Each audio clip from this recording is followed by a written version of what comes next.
Hello and welcome. This is Deepak Mishra once again, and today in this video we are going to talk about the requirements for dentists in Germany.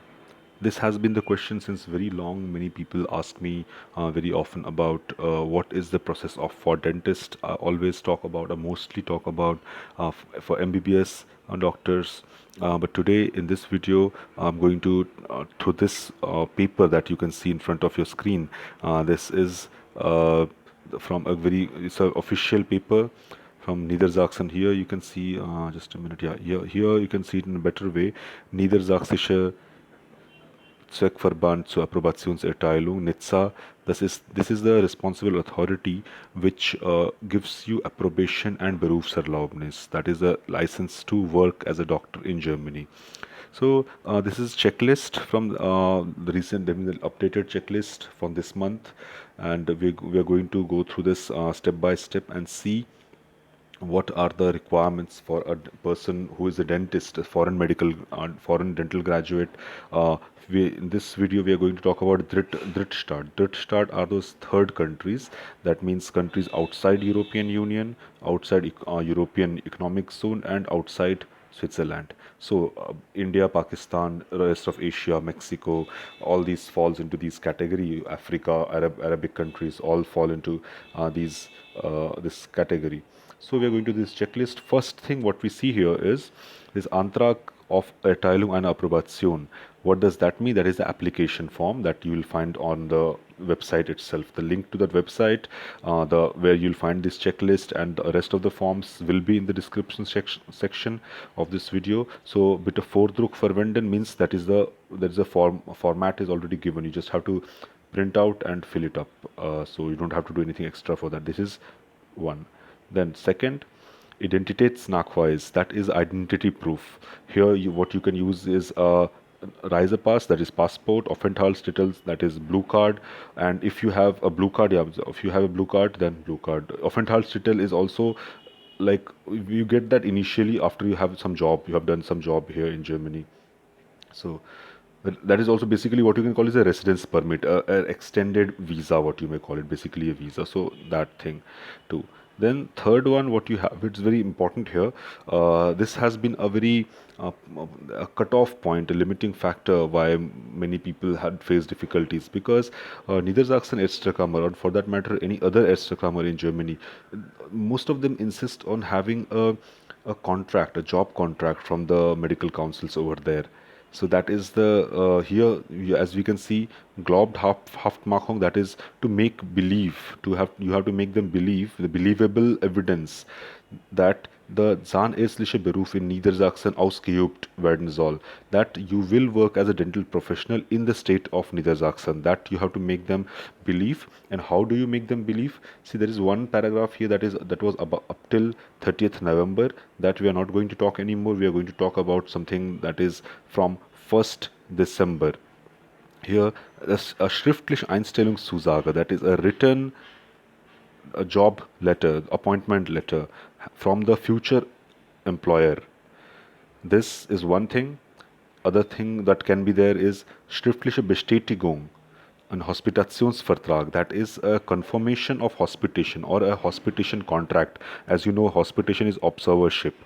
But the clause here is that it should be more than oder minimum 3-monatige Hospitation. It has to be minimum 3 months. So if you have a 3 months hospitation in the state of Niedersachsen from a hospital or a practice, then you can send your application to them. Initially, 1 year back, or say like before 6 months back, it was always that you had to give a confirmed job contract to the or the confirm this promissory letter, that is this Einstellungszusage. But now they have mentioned this Hospitation is also allowed. That I find it's pretty good. If you find a hospitation for more than 3 months, then you can get into the procedure. Uh, Oder schriftliche Bestätigung über Teilnahme in einem Vorstellungsgespräch. That is wonderful because this is just a written confirmation that you have appeared, you have like been in a interview If you have been to interview, the outcome of interview is irrelevant. Even if you have been to the interview, you were invited for an interview, and you did not get the job, it's okay, because that is sufficient for them to accept your application. So these are very significant factors over here. This is a very significant paragraph. So the next we'll go is very basic things. Tabellischer chronischer Lebenslauf. That means the CV, Lebenslauf. You must have seen my video on Lebenslauf already. That is, the CV has to be there. It has to be signed. Then auch the Tabellische Aufstellung absolvierte Ausbildungsgang. So you also have to make a table where it is mentioned your education qualification table, like first year, second year, third year, all those things. So then point 5 is Nachweis über abgeschlossene zahnärztliche Ausbildung. That is your BDS, like for people in India, the BDS degree and other internship completion and all those things. This here, when we go in detail, uh, the diploma, that is the degree, Prüfungszeugnis, that is passing certificates if you have them, uneingeschränkte Berufs, then the registration from the dental council, that is uneingeschränkt Berufsausübung, that is you are allowed to practice dentistry without any restrictions in your home country. Or you see here it's Ausbildungsland, that is the country where you have learned it, that is somebody who have done it from a foreign country can show that. Or no, here I have not mentioned it. So Ausbildungsland, so where the country where you have learned it, where you have got that degree, there you should have full license. And practices, yeah, that is internship should also have been completed. So this thing. Nachweis über Inhalte der absolvierten zahnärztliche Ausbildung. That means the proof of the inhalt, that is the content of your training, of your 5 years or 4.5 years of dental training, that you need to show. And how do you need to show that? That you have to show subject wise. That is basically transcript. In transcript it is there subject wise, and the number of hours, what did you do, when, and everything, that has to be shown. Aussagekräftig Nachweis über zahnärztliche Berufspraxis und zahnärztliche Fortbildung. Here, this is basically, if you have it, it's fine. Otherwise, I don't think this is a limiting factor somehow. Here you need Arbeitszeugnis, that is work experience letter from your Arbeitgeber, that is your employer. If you have worked in Germany, it is recommended to give that.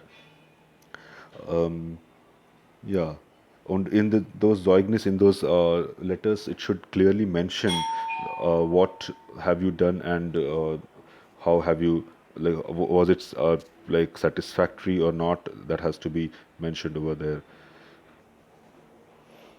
Then, then it is written, gegebenenfalls EU-Bescheinigung, dass die dritte Staat abgeschlossene Ausbildung von einem anderen Staat der EU, des EWR oder der Schweiz anerkannt worden ist. That means that your education that you have done in, say, third country is recognized by European Union. That if possible, if you have that, then you can send that as well. Nachweis über die zahnärztliche Berufsausübung erforderlichen Deutschkenntnissen. Here, what we have to, just a minute, okay, well, again. Erforderliche Deutschkenntnisse. Yeah, so the language, the German language is very important here. Now you have to prove that.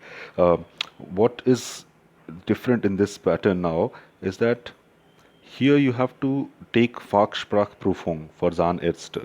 This Fachsprachprüfung, also called FSP, or what you may call it as Medical German Exam. So all names for the same thing, FSP, Fachsprachprüfung, Medical German Exam. This you have to pass. For this you have to apply to the Medical Council, to the Ärztekammer, and they will provide you a date and appointment for the exam.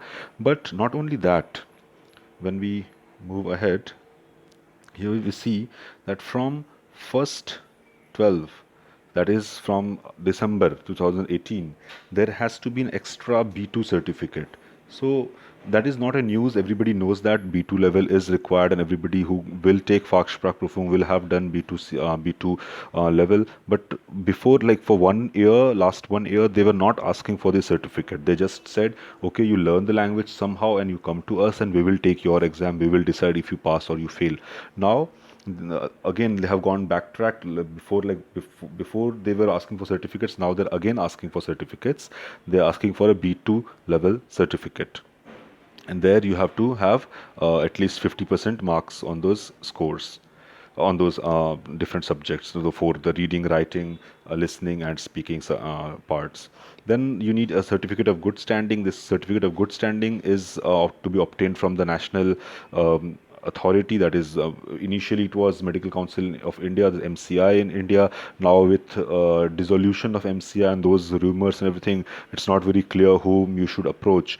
But I think there will be responsible authorities, and they will guide. We'll have to check the websites of those authorities about good standing, who is authoring good standing, like issuing good standing nowadays. So then by Bisherigum oder derzeitigem Wohnsitz im Ausland. So if I mean, Ausland is foreign. So if you are outside of Germany, then you will need a police clearance certificate.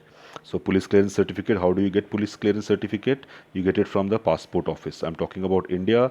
So passport office, there is a website. I mean, if you Google police clearance certificate in India or passport office in India, there is in those services of passport office, police clearance certificate issue is one of the services. In the online termine, you'll get your online appointment, and you can book that, and you can go with the required documents, and you'll get that in 2 days time.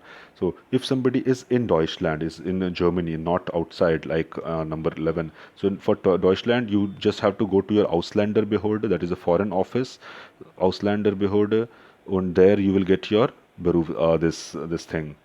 Führungszeugnis it is called. They will directly, you will not get the Führungszeugnis, they will send the Führungszeugnis directly to the medical council, the address that you give over there. Then there is Erklärung über Straffreiheit. Straffreiheit is, Straf is punishment, like penalty.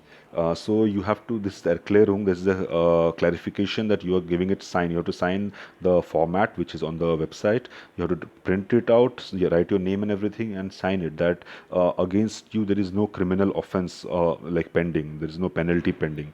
Ärztliche Bescheinigung. Ärztliche Bescheinigung is medical certificate that you have to get from a, we'll read here what they have exactly, what do they want.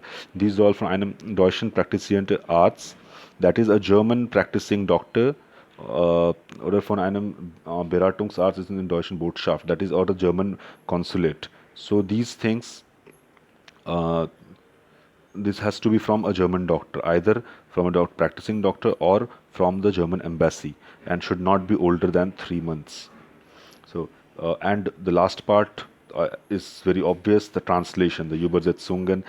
This translation, es werden von Übersetzungen akzeptiert, die in Deutschland oder im Ausland von ein öffentlich bestellten Dolmetscher oder Übersetzer.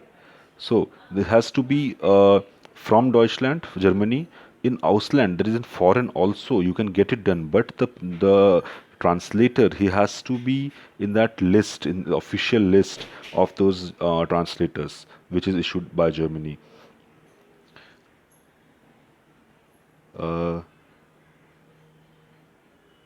So this is very here, which translator is accepted, which is not accepted in foreign country, that is very confusing. That is why I always recommend to go for a German translator who lives in Germany and works in Germany. Then it is sure shot accepted, because here there are many clauses that it should be an institution which has rights to translate and everything. So this is very complicated matter.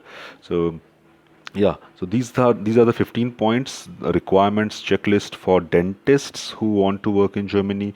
The process is similar that I have always mentioned through my videos, but this is the latest checklist for state of Niedersachsen. I would repeat, this is for Niedersachsen. Different states have different rules, and they may differ a little bit. But on ground, like on basic levels, the rules are similar. So you can go through. I mean, you can decide. You can keep in mind that okay, basic requirements are these which I have mentioned in this video today. All right then. Thank you very much for watching, and yeah, the description of the website where you will find these formular with these forms will be in the description section. And yeah, take care then. I hope you found this video informative, Bye bye. Take care. For more information and for more questions, I mean, if you have questions, you can write in comment section. I will answer them as and when I find time. Thank you very much. Have a nice day.